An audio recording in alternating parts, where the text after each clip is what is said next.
Well, hello, it's Khumaya Hildit again. Let's do some fun Disney character stories today. So, should I share the characters I portrayed on TikTok before I had a falling out with the app?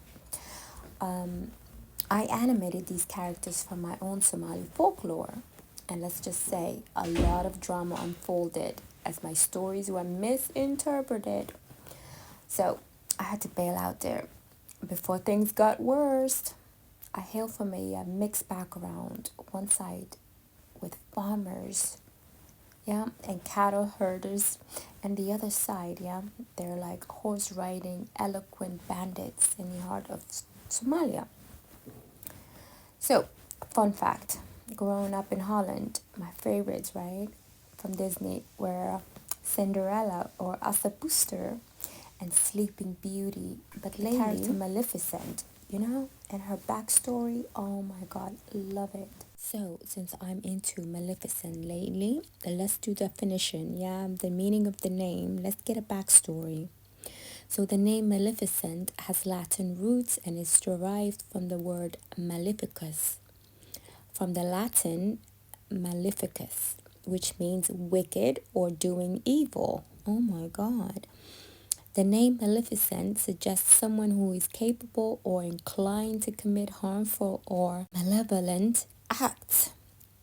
It conveys a sense of wickedness, evil intent, or the ability to cause harm.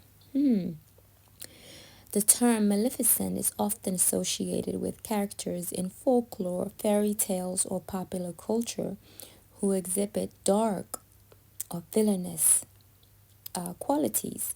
For example, Maleficent is famously known as the antagonist in Disney's Sleeping Beauty, where the character embodies traits of darkness, malevolence. In contemporary usage, maleficent is commonly used as an adjective to describe something or someone with harmful, malevolent, or evil characteristics. The name's etymology reinforces its association with dark, negative, or wicked qualities. Black, how they have associated that, you know what I mean? But let's get into the other part of that name, right? So the word magnificent has Latin origin and is derived from the Latin word magnificus, which combines magnus, meaning great or big, with facere, meaning to make or to do. Well, that's what male means in Somali. So male, the one that milks the cow. Therefore, magnificent originally meant great in deeds or doing great things. Yeah? Magnificent is an adjective used to describe something as grand, impressive, splendid, or remarkable in a way that evokes awe. Awe means saint in Somali, admiration or splendor. It conveys a sense of grandeur, excellence, or beauty that is beyond ordinary or average. The term is commonly used to praise someone or something that is extraordinary, majestic, or outstanding in terms of beauty, quality, or significance. The etymology of magnificent underscores its association with greatness, excellence, and the capability to evoke a sense of admiration or wonder. Okay, so now that we have that introduction out of the way, I should have done this video in the very beginning of my YouTube channel, but I like to do things backwards, right? In the beginning was the end was the beginning, whatever. You know what I'm saying? Because some people write from left to right, some write it from right to left, right? It's all the same thing at the end of the day. Or that's how I see it. I think they call illiterate. I think they've done this study now. It's out. I don't know if you guys read it, read journals. But they said it's not illiterate, it's all lettered now. We can see everything. Yeah.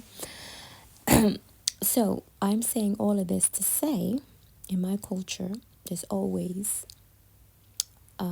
what you call it. There's always ways for us to understand things. Yeah, that's why we use mahmah, proverbs, prose. You know what I mean? We use stories to tell a story. Oh, Maleficent has a crow, or is that a raven? Anyways, the Somali bird is a crow. Fun fact for you to know. So,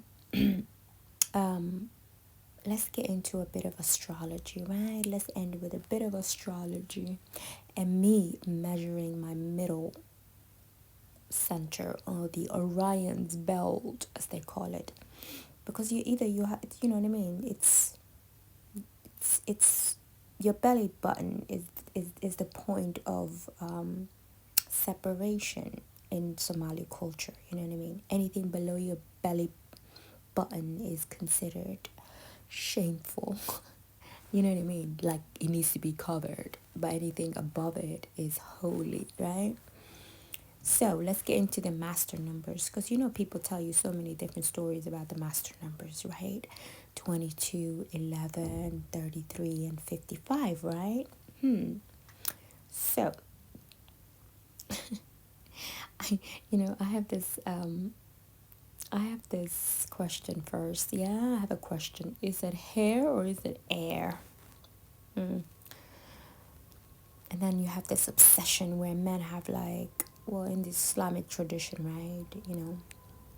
They can have four wives, right? Yeah, the whole four wife thing, right? It always has me giggling, right? I'm just like, ha ha. See, if I was a man, I would choose four completely different women. But some of these men, they're like forced, you know what I mean? They choose four women that look the exact same.